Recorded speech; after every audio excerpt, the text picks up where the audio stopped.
Media times news channel देख रहे आप सभी दर्शकों का बहुत बहुत स्वागत है। मैं हूं रमनदीप कौर। इस वक्त की बड़ी खबर आ रही है प्रयागराज से। क्या है पूरा मामला, देखने के लिए बने रहिए हमारे साथ। प्रयागराज में जहां जिलाधिकारी प्रयागराज ने सुरक्षा के कड़े दावे किए हैं मतगणना को लेकर, साथ ही किस तरह से मतगणना के लिए इंतजाम किए गए हैं, कितनी टेबल्स लगाई गई हैं और 12 विधानसभा की मतगणना में किस तरह से कितने टेबल लगाकर ईवीएम और बैलेट पेपर की मतगणना होगी। साथ ही उन्होंने सुरक्षा को लेकर क्या कुछ कहा है और साथ ही उन्होंने किस तरह के दावे किए हैं, आइए सुनाते हैं आपको।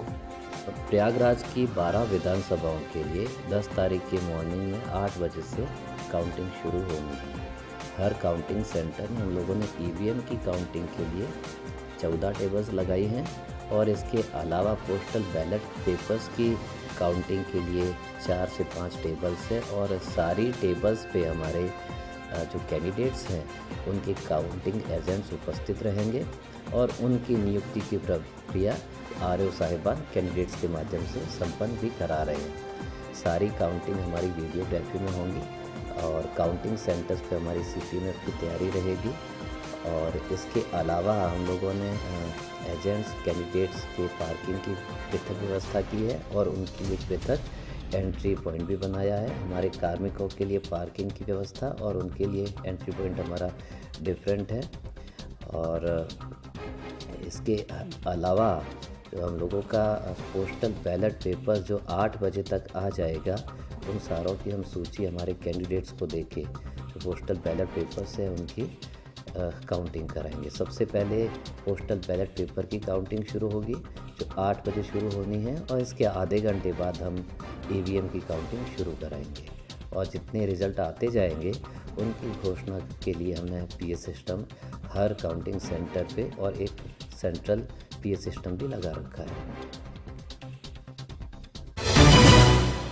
होली पर किस तरह से बाज़ारों में आकर्षण का केंद्र बने हैं मुखौटे और रंग बिरंगी टोपियां व चश्मे, किस तरह से होली को लेकर हो रही इन सामानों की बिक्री, क्या कुछ कहना है इस पूरे मामले पर दुकानदार का, आइए सुनाते हैं आपको।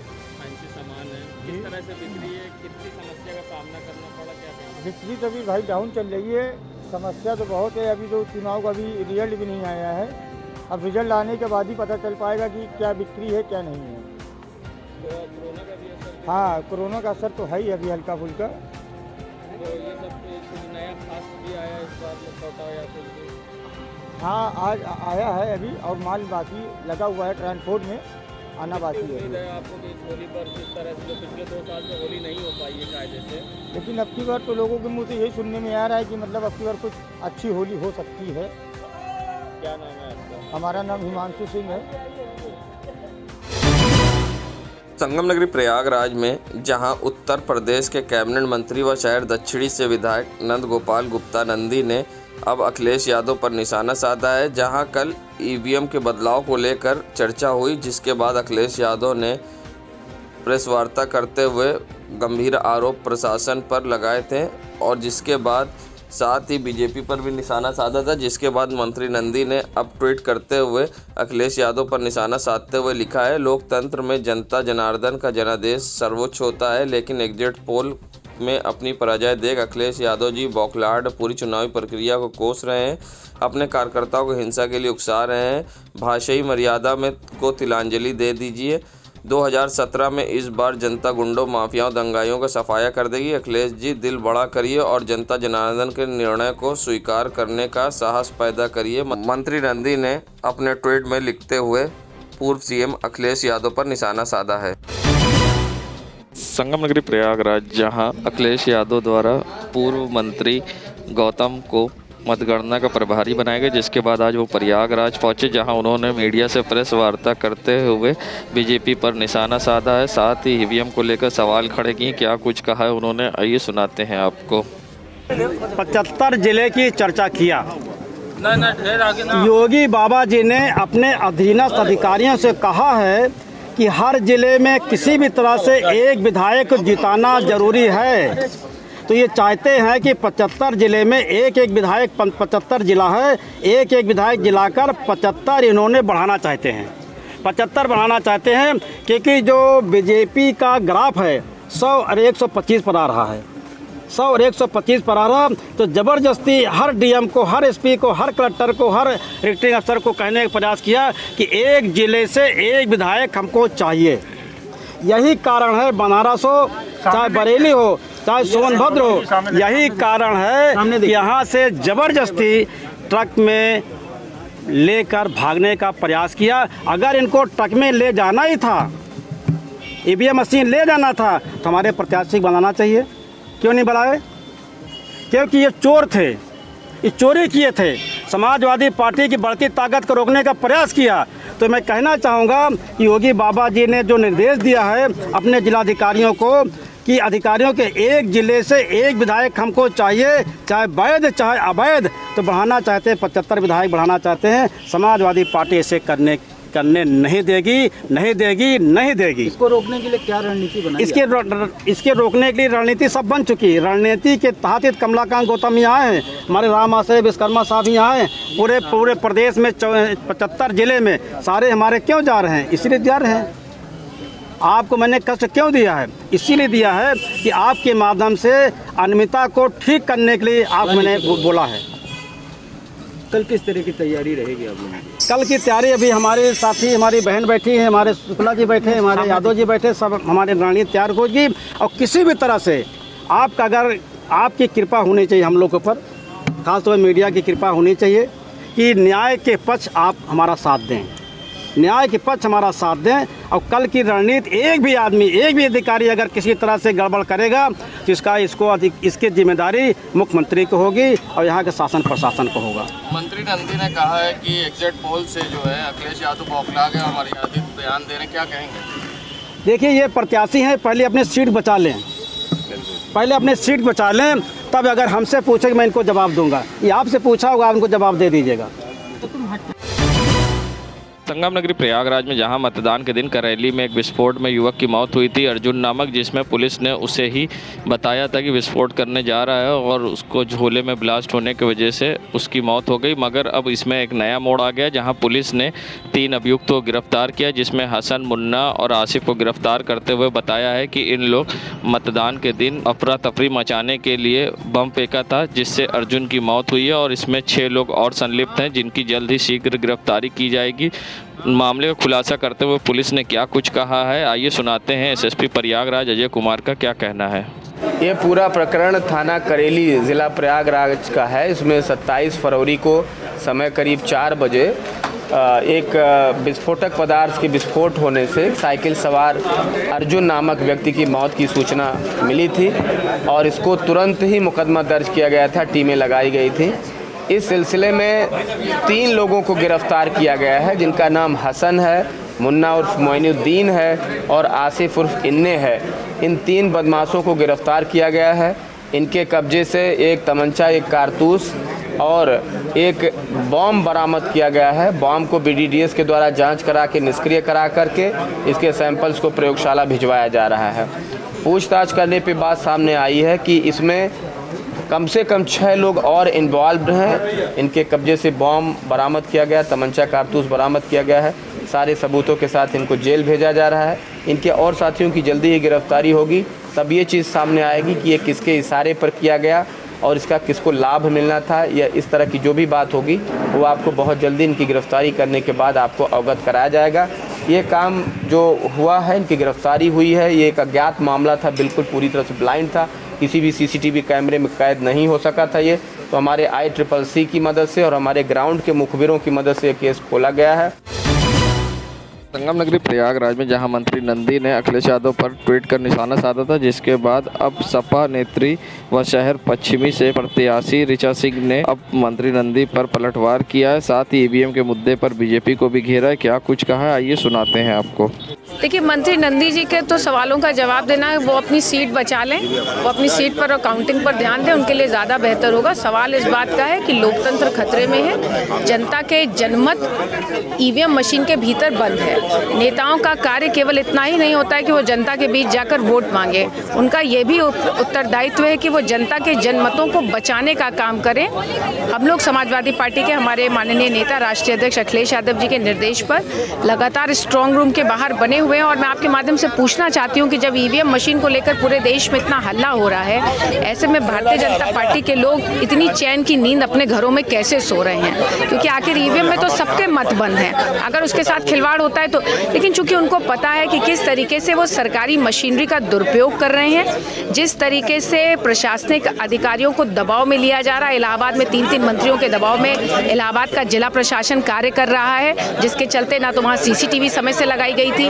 5 दिन के बाद जब हम लोगों ने लिखा पढ़ी उत्तर प्रदेश के चुनाव आयुक्त से की, तब यहाँ जाकर एक CCTV डिस्प्ले जो है स्ट्रांग रूम के बाहर लगा। एक बड़ा सवाल है कि 5 दिन बाद लगा तो इसका मतलब है कि नियमानुसार लगता था, लेकिन आपने उसको 5 दिन बाद लगाया, तो जो पीछे का रिकॉर्ड है वो CDR कहाँ से आएगी? और आपने 5 दिन बाद लगा के ये भी बता दिया कि वो उसको लगना चाहिए था। तो ये अपने आप में बड़ा सुरक्षा चूक है। इसके अलावा वहाँ लाइट की और सुरक्षा की भी व्यवस्था नहीं है। कल रात में कंट्रोल यूनिट बंद पाई गई। तो ये अपने आप में चुनाव आयोग के नियमों की धज्जियां उड़ा रहा है जिला प्रशासन।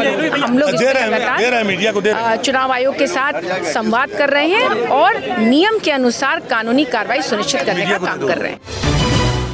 प्रयागराज में जहां समाजवादी पार्टी के प्रत्याशी व युवा नेता संदीप यादव ने एग्जिट पोल को लेकर निशाना साधा है। साथ ही उन्होंने कहा कि किस तरह से एग्जिट पोल दिखाया गया है सब जानते हैं मैनेज करके, और साथ ही उन्होंने किस तरह से ईवीएम को मुद्दे पर सरकार को घेरा है और क्या कुछ कहा है, आइए सुनाते हैं आपको। अच्छी तरीके से देख रहे हैं, लगातार चैनलों पर चल रहा है। भारतीय जनता पार्टी पूरी तरीके से हताश और निराश है। जिस तरीके से एग्जिट पोल अलग बात है कि मैनेज करके किस तरीके से मैनेजमेंट करके इन लोगों ने दिखा दिया है, लेकिन वो अच्छी तरीके जानते हैं। इनके भारतीय जनता पार्टी के नेता भी विश्वास नहीं कर पा रहे हैं कि इतनी सीटें ये जीतने जा रहे हैं। जनता चूंकि जान रही है कि जनता ने वोट दे करके लोकतंत्र को मजबूत करने का काम किया। आदरणीय अखिलेश यादव जी का जो विजनरी चेहरा था उस पर विश्वास किया है। और इनके मंत्री और विधायकों की आप बोली भाषा भी देख रहे हैं, किस तरीके से बहकी हुई बातें कर रहे हैं। एक यहाँ जहाँ पर आप बैठे हुए नंदी जो बैल है, जिस तरीके से ये बोल रहा है, इन जैसे बैलों को नाथना भी हम लोग जानते हैं। समाजवादी लोग बस जिनको लोकतंत्र को मजबूत करके हम लोग इनके जैसे बड़बोलेपन लोगों को भी नाथ देने का काम करेंगे हम लोग। और लोकतंत्र को बचाने के लिए, लोकतंत्र की बचाने की जिम्मेदारी अरे हमारी आपकी सबकी है।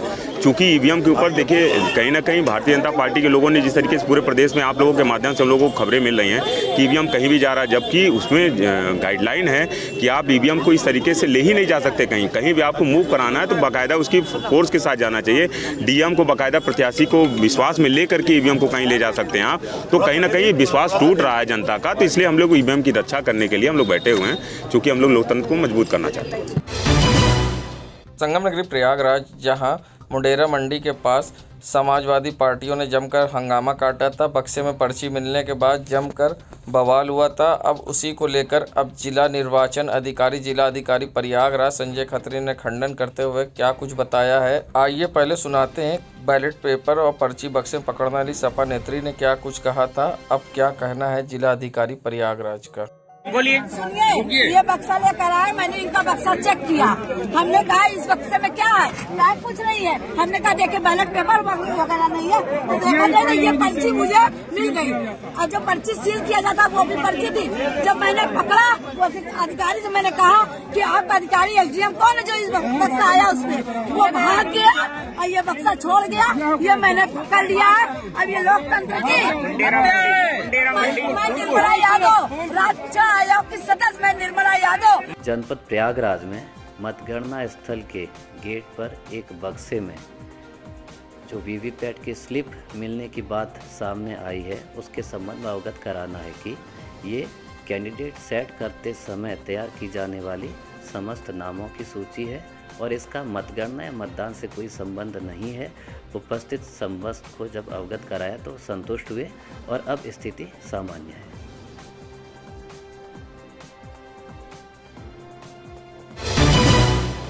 प्रयागराज में जहां बीजेपी के जिला महानगर अध्यक्ष गणेश केसरवानी ने समाजवादी पार्टी पर निशाना साधा है। साथ ही उन्होंने केशव प्रसाद मौर्य के बयान 100 में 60 हमारा 40 में बंटवारा उसमें भी हमारा और दूसरी तरफ 10 मार्च को अखिलेश आएंगे वाले बयान पर क्या कुछ कहा है, आइए सुनाते हैं किस तरह से उन्होंने केशव प्रसाद मौर्य के बयान का समर्थन किया है और समाजवादी पर निशाना साधा है, आइए सुनाते हैं आपको। भी इस चुनाव के माध्यम से दिखाई पड़ रहा है, क्योंकि लोग जाति के नाम पर, धर्म के नाम पर और क्षेत्र के नाम पर जो राजनीति करने वाले राजनीतिक दल थे, एक बार पुनः वह मुँह की खाने जा रहे हैं और गरीबों के कल्याण के लिए जो प्राथमिकता के आधार पर सरकार ने जो नीतियां बनाई थी उससे गरीबों के जीवन में एक गुणात्मक परिवर्तन दिखाई पड़ रहा है और इस कारण भारतीय जनता पार्टी को जनता ने भरपूर आशीर्वाद दिया है।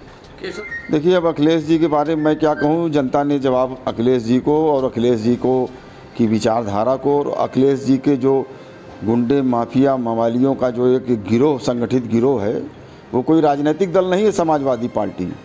वो संगठित अपराधियों, मवालियों, आतंकवादियों का एक ग्रुप है, उसका नेतृत्व अखिलेश यादव जी कर रहे हैं। तो अखिलेश यादव जी के बारे में मैं कुछ नहीं कहना चाहूँगा, लेकिन माननीय केशव जी ने प्रारंभ से ही कहा था, क्योंकि उन्होंने समाज के बीच में काम किया है और जिस प्रकार से उत्तर प्रदेश के विकास को गति देने के लिए उन्होंने सड़कों का जो जाल बिछाया, उस कारण जो लोगों का आवागमन सुखद हुआ है। उत्तर प्रदेश में जो एक औद्योगिक प्रदेश जो बनने जा रहा है, उसके पीछे जो सबसे बड़ा कारण था वो सड़कों का विकास था, ग्रामीण सड़कों का विकास था। और इस नाते केशव जी ने समाज के अंदर घूम घूम करके जो कार्य किया था, उस आधार पर उनका जो दावा था वो दावा जनता ने सिद्ध कर दिया है।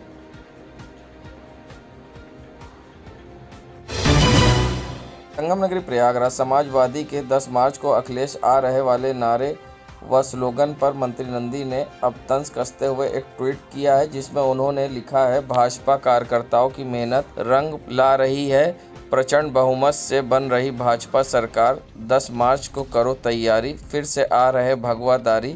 मंत्री नंदी ने ट्वीट करते हुए ये निशाना साधा है और मंत्री नंदी ने बीजेपी की प्रचंड बहुमत से सरकार बनने का दावा किया है। देश दुनिया की खबरों के लिए world media times news channel को सब्सक्राइब करें।